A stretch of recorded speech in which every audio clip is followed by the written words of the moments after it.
বিরুদ্ধে দিল্লির সুলতানেরা অনেক যুদ্ধ করেছে। তো যখন যুদ্ধ করতে আসতো তখন তারা পালিয়ে বিভিন্ন দুর্গে আশ্রয় নিত, বিভিন্ন খন্দ পরীক্ষা খনন করে সেগুলোর মধ্যে আশ্রয় নিত এবং অপেক্ষা করতো কখন বর্ষাকাল আসে। আর বর্ষাকাল যখন আসতো তখন বাংলার নদী নালা খাল বিল সব ডুবে যেত। আপনি এখন কল্পনা করেন যে এখন বাংলাদেশের সব ব্রিজ, সব কালভার্ট, সব সেতু ভেঙে দিই, এখন ইনস্ট্যান্ট পদ্মা ব্রিজ ভেঙে দিলাম, যমুনা ভেঙে দিলাম, সারা বাংলায় যত কালভার্ট ব্রিজ ভেঙে দিলাম, বাংলাদেশে কেউ দখল করতে পারবে, মানে বাই ল্যান্ড কেউ দখল করতে পারবে।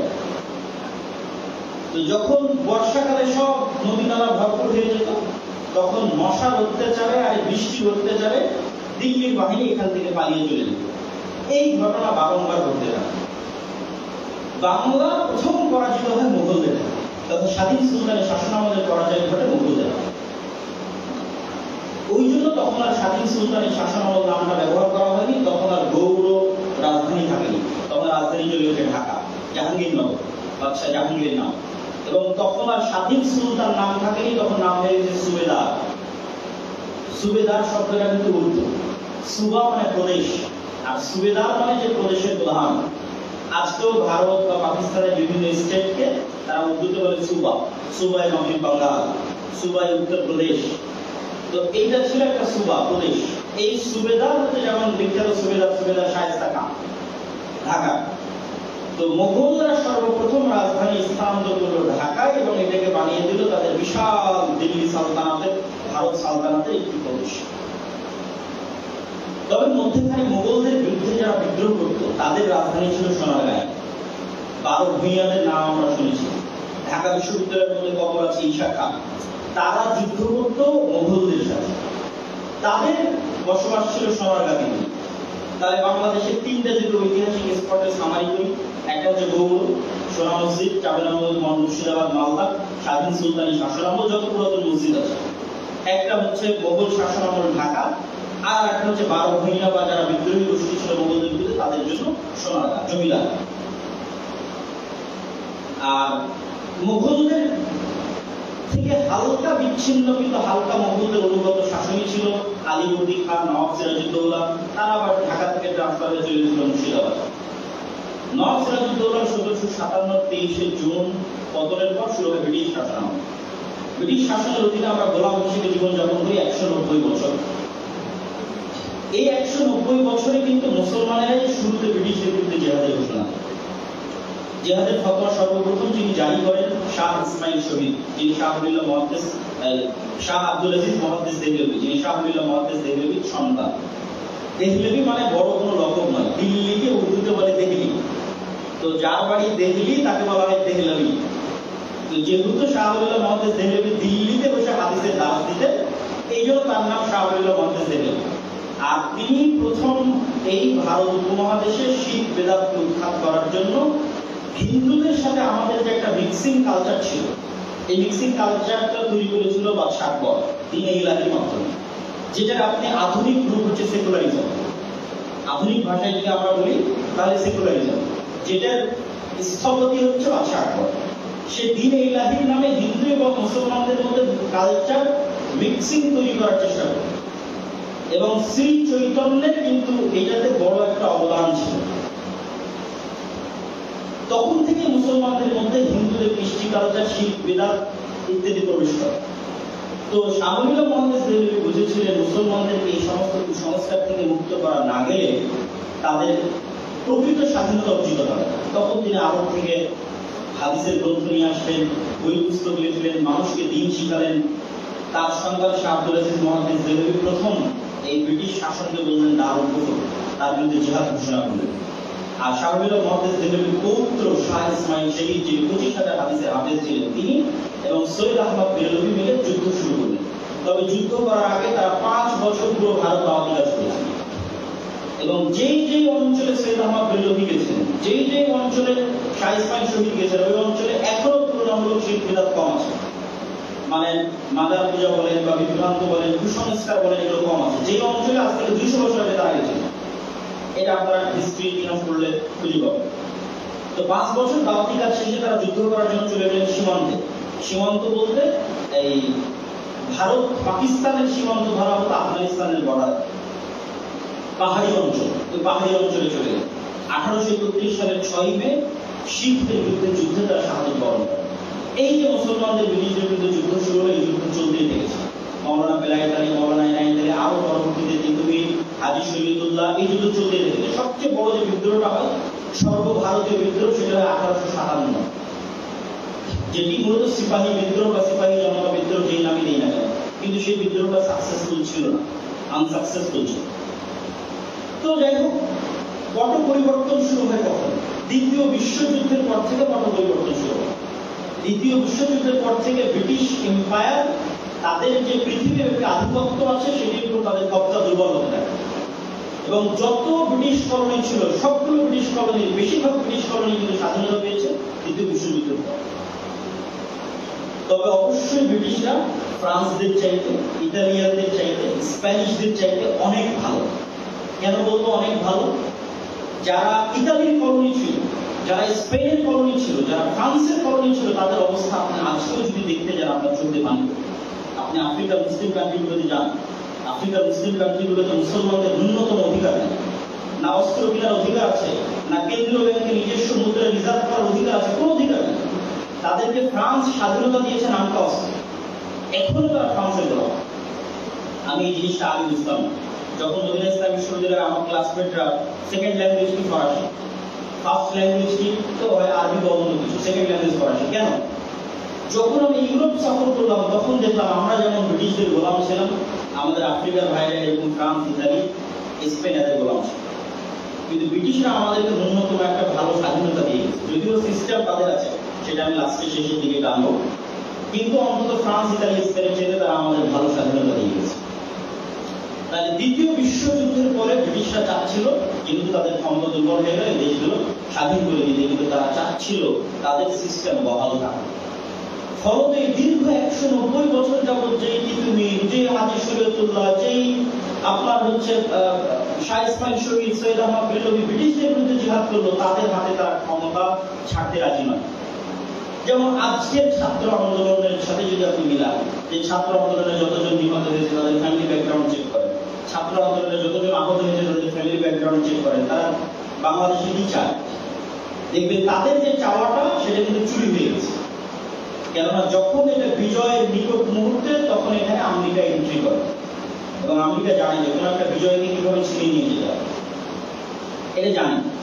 তো ঠিক ব্রিটিশরা চাচ্ছিল না যে যারা এতদিন আমাদের বিরুদ্ধে জিহাদ করছে এদের হাতে আমরা ক্ষমতা দিয়ে যাই না, আমরা আমাদের সিস্টেম বজায় রেখে, বহাল রেখে কিভাবে ক্ষমতা হস্তান্তর করা যায় তার সিস্টেম তৈরি করে। তখনই তৈরি হলো ভারত শাসন আইন 1935। কংগ্রেসকে রাজনীতি করার অধিকার দেওয়া হলো, মুসলিম লীগকে রাজনীতি করার অধিকার দেওয়া হলো। তাদের কালচারে সুটেড ফুটেড, তাদের মতো উচ্চ শিক্ষিত, যারা দিন নিয়ে কঠোরতা করবে না, যারা সেকুলারিজম বাস্তবায়ন করবে, ইসলাম বাস্তবায়নের চিন্তা যাদের মধ্যে থাকবে না, এই ধরনের এক প্রকার জেনারেশন তৈরি হোক, তারা রাজনীতি করুক, গণতান্ত্রিক রাজনীতি করুক, আমাদের সিস্টেম বহাল রেখে ক্ষমতা হস্তান্তর হবে। তখন কংগ্রেসকে রাজনীতি করার সুযোগ দেওয়া হলো, মুসলিম লীগকে রাজনীতি করার সুযোগ দেওয়া হলো। 1947 ভারত লাভ করা। এবং কিভাবে ভাগ হলো? আজকে যে বাংলাদেশ আর্মি, এটি খণ্ডিত হচ্ছে পাকিস্তান আর্মি, পাকিস্তান আর্মি হচ্ছে খণ্ডিত অংশ ভারত আর্মি, আর ভারত আর্মি ব্রিটিশ আর্মি। এবং ওই সেম পদ পাকিস্তানে বহাল ছিল গভর্নর।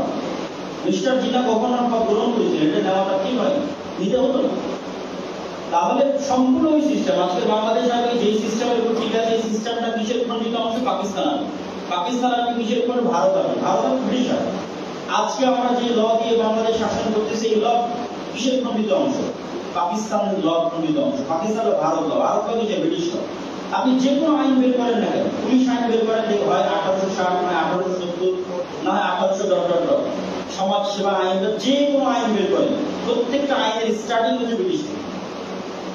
তাহলে আমাদেরকে শুধু স্বাধীনতা দেওয়া হয়েছে নামটা আসছে, কিন্তু আমরা ওই সিস্টেমের মধ্যেই থেকে গেছি, এই সিস্টেম অনুযায়ী, এই সিস্টেমে ব্রিটিশরা আমাদেরকে শাসন করবে। তো আমি চলে আসি বাংলাদেশের 1947, শর্টকাটে শেষ করে দিই, জানি না কতটুকু সময় আছে। 1947-এ বাংলার মুসলমানরা সবচেয়ে বেশি রাজনৈতিক সচেতনতার পরিচয় দিয়েছে। ভারতের একটা কথা প্রসিদ্ধ আছে, যে কথা ভারত 10 বছর পর ভাবে, সেই কথা বাঙালি 10 বছর আগে ভাবে। এবং ভারতেরও স্বাধীনতা আন্দোলনে বাঙালিদের ব্যাপক ভূমিকা ছিল। পশ্চিমবঙ্গের বাঙালি সুভাষচন্দ্র বোস বাঙালি, যিনি ভারতের স্বাধীনতা আন্দোলনের অন্যতম একজন বড় নেতা এবং কট্টরপন্থী বড় নেতা। তো বাংলার মুসলমানেরা সবচেয়ে বেশি রাজনৈতিক সচেতনতা দেখিয়েছে। আপনি দেখেন শেরে বাংলা এই যে ফজলুল হকের কৃষক প্রজা পার্টি যখন অখণ্ড বাংলার মন্ত্রিত্ব গ্রহণ করেন, তখন তিনি মুসলিম লীগের বিরুদ্ধে।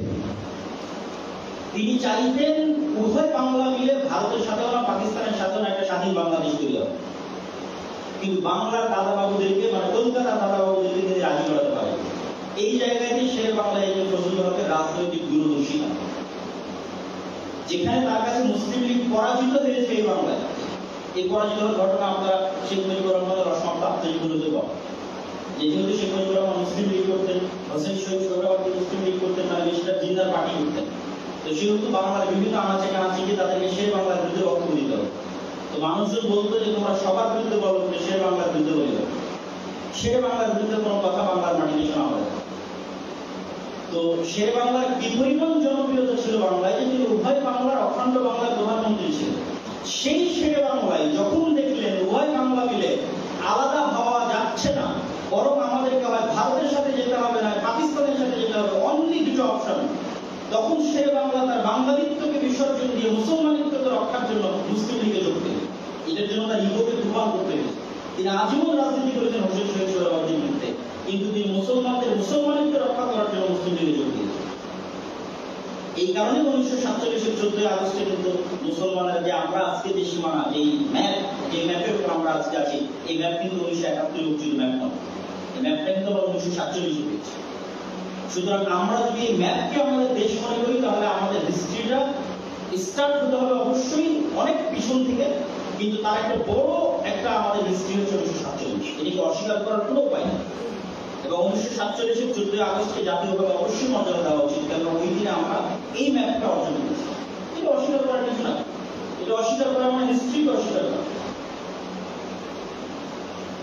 এবং এর বিস্তারিত ঘটনা, কিভাবে আমরা মুর্শিদাবাদ মালদা হারিয়েছি, কিভাবে আমরা আসামের করিমগঞ্জ হারিয়েছি, কিভাবে আমরা দিনাজপুরের একটা অংশ ভারতের কাছে হারিয়েছি, এগুলো সব ইতিহাস পড়লে আপনারা জানতে পারবেন। তাহলে আমি যদি সারমর্ম করি, তাহলে বাংলার মুসলমানেরা অনেক চৌকস এবং অনেক দূরদর্শী, রাজনীতি সচেতন ছিল। কিন্তু 1947 হওয়ার পর পাকিস্তানিদের যে আত্ম অভিজ্ঞতা, যে কেউ যদি প্রবাসে যান, দেশের বাইরে যান, তাহলে দেখবেন এজ এ বাঙালি হিসেবে আমাদেরকে ইন্ডিয়ানরাও ছোট চোখে দেখে, বাঙালি হিসেবে আমাদেরকে পাকিস্তানিরাও ছোট চোখে দেখে, বাঙালি হিসেবে আমাদেরকে অ্যারাবিয়ানরাও ছোট চোখে দেখে। অথচ তারা মুসলমান। তারা কোথায় থেকে এই শিক্ষা পেয়েছে যে আরেকজনকে তার জাতিগত বা চেহারার দিক থেকে ছোট চোখে দেখতে হবে? যে কেউ বিদেশে গেলে এটা সে ফিল করবে। তো বিদেশে গেলে আপনি ফিল করতে পারবেন কেন 1971 আমাদের পূর্বপুরুষরা পাকিস্তানের বিরুদ্ধে যুদ্ধ করেছে। আসলেই তারা ডিসক্রিমিনেশনের শিকার ছিল বলেই তারা যুদ্ধ করতে বাধ্য হয়েছে। ফলত আমি মনে করি যে এই যে স্বাধীন বাংলাদেশ প্রতিষ্ঠিত হয়েছে, এই বাংলাদেশ পাকিস্তানের চাইতেও ভারতের চাইতেও রাজনৈতিক দূরদর্শিতার দিক থেকে অনেক এগিয়ে। বাংলাদেশের মানুষের রাজনৈতিক দূরদর্শিতা না থাকলে এই ছাত্র আন্দোলন সংগঠিত হতো না, যে ছাত্র আন্দোলন কিছুদিন পূর্বে সংগঠিত হয়েছে। এবং আমরা যে 1971-এর মুক্তিযুদ্ধের মাধ্যমে যেভাবে ভারতের একটি বড় রাজ্যেও তারা বানানোর চেষ্টা করেছিল, 7 দফা যে গোপন চুক্তি সংগঠিত হয়েছিল তাজউদ্দিনের মাধ্যমে, যে 7 দফার মধ্যে লেখা ছিল, এটা সত্য ঘটনা, আপনারা ইতিহাস পড়েন, যে বাংলাদেশের কোনো সেনাবাহিনী থাকবে না, বাংলাদেশের সকল সিকিউরিটির দায়িত্ব পালন করবে ভারত। এই যে একটা ভয়ঙ্কর ভারতের বড় রাজ্য হওয়া থেকে আমরা ন্যূনতম স্বাধীনতার শ্বাস নিতে পারছি, এটা আল্লাহর অনেক বড় একটা নিয়ামত এবং দয়া। যদিও আমরা পরিপূর্ণ স্বাধীন না, কারণ আমরা দেখলাম যে পানি আগ্রাসনের আমরা শিকার, ভারতের পানি আগ্রাসনের যে আমরা শিকার, এই তো স্পষ্ট করে খুলে বলার বিষয়, এবং আরো বহু আগ্রাসনের শিকার। তবে বাঙালিরা এবং বাংলাদেশি মুসলমানরা স্বাধীন ছিল, তারা রাজনীতি সচেতন এবং তাদের দূরদর্শী চিন্তাধারা থেকে ইতিহাস প্রমাণ করে। সুতরাং আমি মনে করি যে অবশ্যই বাংলাদেশের যদি চেষ্টা করে তাদের এই ইতিহাসের আত্মপরিচয়কে ধারণ করতে, যে আমাদের ইতিহাস শুধু 1971 স্টার্ট না, শুধু 1947 সালে, আমাদের ইতিহাস কোথায় থেকে শুরু, সেখান থেকে আমাদের ইতিহাসকে ধারণ করতে হবে, গৌরবকে ধারণ করতে হবে, রাজধানী ঢাকাকে ধারণ করতে হবে, সোনারগাঁকে ধারণ করতে হবে, এবং সর্বশেষে ঢাকা বিশ্ববিদ্যালয়ের মধ্যে যে 3 নেতার মাজার আছে ওটাকে ধারণ করতে হবে। মানে মাজারে পূজা দিতে হবে সেটা বলি, কিন্তু 3 নেতার মাজার প্রমাণ করে যে শের বাংলায় যে ফজলুল হকের ওখানে কবর আছে, হোসেন শহীদ সোহরাওয়ার্দীর ওখানে কবর আছে। তার মানে প্রমাণ করে, ঢাকা বিশ্ববিদ্যালয়ে 3 নেতার কবর থাকা প্রমাণ করে যে আমরা যে একটা জাতিগত বিভেদে তৈরি করেছি শেখ মুজিবুর রহমানের নামে, জিয়াউর রহমানের নামে, তাদের চেয়েও বড় বড় এই দেশের জন্য জীবন উৎসর্গকারী ব্যক্তিরা পূর্বে চলে গেছে। তাদের মূল্যায়নটা কিন্তু আমরা করছি। বাংলাদেশে যারাই রাজনীতি করছে তাদের রাজনৈতিক আদর্শে কিন্তু এই অতীতে চলে যাওয়া বড় বড় ব্যক্তিদের মূল্যায়নটা কিন্তু না, অবহেলিত অবস্থায় আছে। তো আমি আমার বক্তব্যের শেষ অংশে এসে তরুণদের উদ্দেশ্যে যে আহ্বান জানাতে চাই সেটি হচ্ছে, আমরা ডেমোক্রেসি বা গণতন্ত্রের মধ্যে যদি একজন মুসলিম হই, বিশ্বাস করতে হবে ডেমোক্রেসি বা গণতন্ত্রের মধ্যে আমাদের জন্য শান্তি, নিরাপত্তা, স্থায়ী সমাধান নাই। আমাদের জন্য স্থায়ী সমাধান একমাত্র ইসলামের তেলাওয়াতের মধ্যে আছে, একমাত্র ইসলামের রাষ্ট্র ব্যবস্থার মধ্যে আছে। আর ইসলামের রাষ্ট্র ব্যবস্থা ভয়ের কিছু না, বরং পৃথিবীর সবচেয়ে উন্নত রাষ্ট্র ব্যবস্থা, যেটা আমার পূর্বের বক্তব্য দিচ্ছে। আজকের আমেরিকাতেও যদি ইসলামের রাষ্ট্র ব্যবস্থা বাস্তবায়ন হয়, আমেরিকার মানুষরা এখন যে ভালো অবস্থায় আছে তার যেটা 100 টাইম বেটার তারা ভালো। কেননা আজকে তাদের ব্যক্তিগত মানবাধিকার থাকলেও, চিকিৎসা, শিক্ষা সেবা থাকলেও অর্থনৈতিক স্বাধীনতা, শুধু অর্থনৈতিক কখনোই মানুষকে অর্থনৈতিক স্বাধীনতা দিতে পারে। এই জন্য আমেরিকা, ইংল্যান্ড, ইউরোপের মানুষরা অর্থনৈতিক গোলামীর মধ্যে আছে। তাদেরকে অর্থনৈতিক গোলামী থেকে মুক্তি দিয়ে অর্থনৈতিক সাম্য এবং ন্যায় বিচার প্রতিষ্ঠা করতে পারে ইসলাম, এবং তারা এখনকার যেটা 100 টাইম বেটার থাকবে। আমরা ইসলাম মানে অনেকেই মনে করে, এই বক্তব্যের কারণে অনেকেই ভুলও বুঝেছে, ইসলাম মানে অনেকেই মনে করে যে হয়তো শুধু সালাত, হয়তো শুধু পর্দা। যে আজকে আমি কুষ্টিয়া মেডিকেল কলেজে ইসলাম প্রতিষ্ঠা করলাম মানে এখানে সবাই নামাজি হয়ে গেল, আর কুষ্টিয়া মেডিকেল কলেজের সব ছাত্রী পর্দাশীলা হয়ে গেল, বিষয়টা এমন না। বরং ইসলামের মূল ভিত্তি হচ্ছে ন্যায়পরায়ণতা এবং সত্যবাদী। এটার দলিল আল্লাহ যে আয়াতে আজকে বক্তব্য শুরু করেছিলাম, আল্লাহ সুবহানাহু ওয়া তাআলা বলেন ওয়াতাম্মাত কালিমাতু রাব্বিকা সিদকান ওয়া আদলা। আল্লাহ যত বিধান দিয়েছেন পৃথিবীতে, প্রত্যেকটা বিধানে বেসিক দুটো জিনিস আছে, আল্লাহর আদেশ, আল্লাহর নিষেধ সম্পূর্ণ হয়ে গেছে দুটো জিনিসের উপর, সিদকান ওয়া আদলা, সত্যবাদিতা এবং ন্যায়পরায়ণতা। লা মুবাদদিলা লিকালিমাতিহি, আর আল্লাহর এই দুটো জিনিসের কোনো চেঞ্জিং নাই। আল্লাহর সত্যতা এবং আল্লাহর ন্যায়পরায়ণতা, এবং এই দুটোর উপর ভিত্তি করে আল্লাহ যা বিধান দিয়েছেন কোনো চেঞ্জিং নাই। সরাসরি স্পষ্ট কোরআন থেকে আপনাদের সামনে দলিল পেশ করলাম যে ইসলামের যত বিধিবিধান আছে, আল্লাহ যা আদেশ নিষেধ দিয়েছেন তার সামারি কোন দুটো জিনিসের উপর ভিত্তি করে বলেন তো?